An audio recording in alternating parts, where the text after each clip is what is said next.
Błogosławieni, szczęśliwi u Ciebie, Twoją chwałę głoszą na ziemi i w niebie. Bonjour, on m'a demandé donc de venir en Pologne au début de septembre pour prêcher dans différentes villes.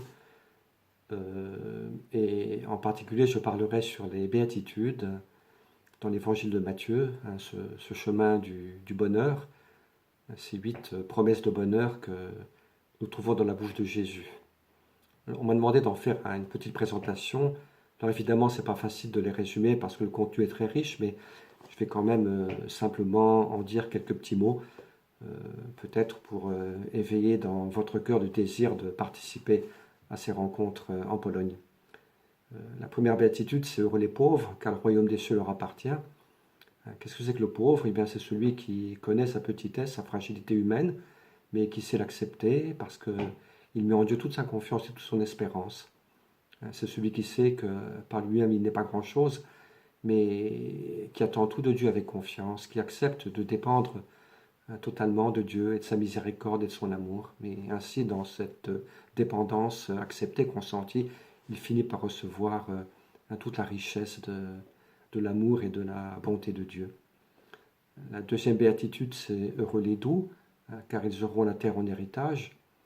Alors, qu'est-ce que c'est que cette douceur? C'est pas une mollesse, mais je dirais c'est ce courage de celui qui sait ne pas se laisser prendre par la colère, par le désir de vengeance, ou bien celui qui ne laisse pas non plus pénétrer dans son cœur dureté, amertume, méchanceté, mais qui essaie de garder son cœur ouvert, calme, paisible, bienveillant envers l'autre, qui garde sa tendresse envers le prochain. Et ainsi, finalement, par cette attitude de douceur, d'humilité, ça va ensemble, et bien il sait ouvrir les cœurs et il sait trouver les attitudes, les paroles justes qui permettent à l'autre bien d'accueillir sa présence et son message éventuellement. La troisième béatitude, c'est heureux ceux qui pleurent car ils seront consolés. Eh bien, qu'est-ce que ça veut dire? Ça veut dire la part de souffrance qui représente dans notre vie, de savoir l'accepter, de savoir y consentir, et de savoir se remettre pleinement entre les mains de Dieu dans les moments difficiles qu'on peut traverser. Et ainsi, se confiant à Dieu, eh bien, on finit par expérimenter cette consolation, cette tendresse de Dieu qui ne nous abandonne pas, mais vient nous visiter. Et recevant ces consolations de Dieu dans l'épreuve, eh bien, on est capable aussi de consoler ceux qui ont besoin d'encouragement et de réconfort dans leurs propres difficultés et épreuves. Ensuite, il y a la quatrième béatitude, celle de ceux qui ont faim et soif de justice, car ils seront rassasiés. Oui, c'est l'homme de désir, l'homme dont le désir le plus profond, le plus fort, eh bien, c'est le désir d'être juste dans sa relation à Dieu, aux autres, un désir de vérité, un désir de sainteté, un désir d'aimer, d'un amour toujours plus vrai, toujours plus authentique. Et c'est en même temps celui qui désire ardemment cette justice de Dieu qui est le salut pour tous les hommes. Le Dieu juste, c'est le Dieu qui sauve, selon l'Écriture, et donc c'est une personne aussi qui a un désir ardent, qui fait tout ce qu'il peut dans sa prière, dans sa vie pour hâter la venue du royaume de Dieu et ce royaume de justice et de paix dans lequel chaque homme trouvera le bonheur et auquel il aspire profondément. Donc ce désir que vienne pour tout homme le royaume et sa lumière et sa paix.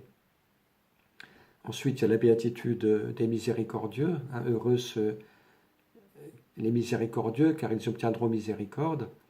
Bien, c'est celui qui sait, face à l'autre, l'accueillir tel qu'il est, l'homme de bonté, l'homme qui est sensible, attentif aux besoins de l'autre, et très particulièrement aussi, bien sûr, c'est celui qui sait pardonner, ne pas tenir rancune, mais pardonner le mal qu'il a subi.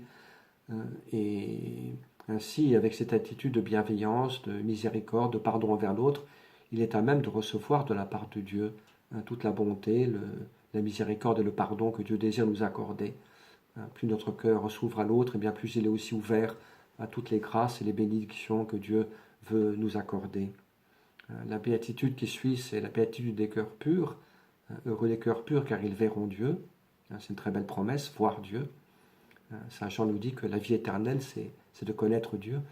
Alors ce sera bien sûr voir Dieu dans le royaume et trouver dans cette vision un immense bonheur, une immense joie, mais c'est aussi déjà sur cette terre voir euh, la présence de Dieu, voir au moins les petits signes, les petits gestes qui nous manifestent qu'on n'est pas seul et que Dieu nous accompagne dans toute notre vie. Et donc cette pureté du cœur, eh bien, c'est le fait d'aimer d'un amour sincère, d'aimer Dieu d'un amour sincère, désintéressé, d'aimer le prochain aussi d'un cœur pur, sans se l'approprier comme un objet, comme une possession, mais un amour qui sait se mettre humblement au service de l'autre, de manière libre et désintéressée. Et plus l'amour sera pur, et bien plus effectivement nous verrons de nos yeux la présence et l'action de Dieu dans notre propre existence.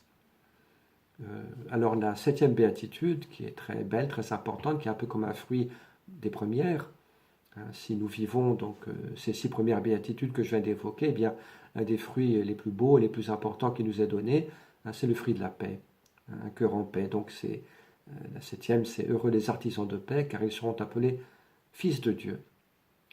C'est celui qui sait justement, parce qu'il a vécu les béatitudes, eh bien accueillir la paix de Dieu. Son cœur est pacifié, son cœur est libre.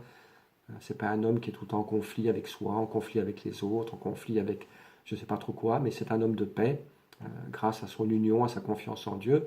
Et cette paix qui habite son cœur, eh bien, il est capable de la communiquer à d'autres. Et c'est une belle réalité parce que je pense qu'un des besoins les plus fondamentaux de l'homme d'aujourd'hui, c'est un besoin de paix.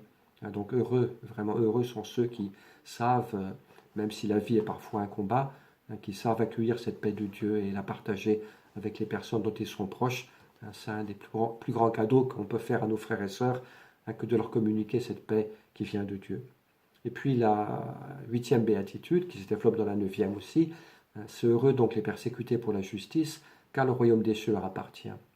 Eh bien, c'est, je dirais, celui qui sait accepter dans sa vie, bon, il y a parfois des persécutions ouvertes auxquelles on peut être confronté, mais je dirais de manière plus habituelle, il y a toujours une certaine part de combat, de lutte, d'effort qui est nécessaire pour être fidèle à Jésus, pour être fidèle à l'Évangile, pour aimer d'une manière véritable, eh bien, il faut accepter parfois de souffrir, parfois d'être incompris, parfois d'être traité d'une manière qui n'est pas forcément la plus juste, mais d'accepter cela comme Jésus l'a fait, pour être plus proche du Christ et grâce à cette proximité avec Jésus, cette acceptation de la part d'épreuves, de souffrances, de combats qui fait partie de la vie chrétienne, grâce à cette proximité avec Jésus, eh bien, c'est aussi contribuer de manière très belle à permettre à tout homme d'entrer dans le royaume, accepter de vivre un petit peu ce que disait saint Paul, je complète dans ma chair ce qui manque à la passion du Christ. Et donc c'est accueillir la souffrance, la difficulté qui est parfois présente dans notre vie, non pas comme une catastrophe, mais l'accueillir aussi comme une grâce, parce qu'elle peut nous rendre plus proches de Jésus, plus proches de Dieu, et aussi plus proches des personnes avec qui nous vivons, et nous permet de hâter au milieu de nous la venue du royaume. Voilà, c'est un très beau message qu'on n'aura jamais fini d'approfondir. Et donc j'invite les personnes qui le pourront à participer à ces moments de rencontre où nous essaierons d'approfondir chacun de ces thèmes, d'en voir toute la richesse et comment aussi le mettre en pratique dans notre vie de tous les jours, pour que le royaume ne soit pas pour nous simplement une réalité un peu vague, un peu lointaine, mais que le royaume, toute la richesse de l'amour de Dieu, ce bonheur que nous pouvons trouver en Dieu, eh bien, deviennent pour nous une véritable réalité dans notre vie de tous les jours. Une réalité que nous accueillons, que nous vivons et que nous pouvons aussi communiquer aux personnes que le Seigneur met sur notre route. Błogosławie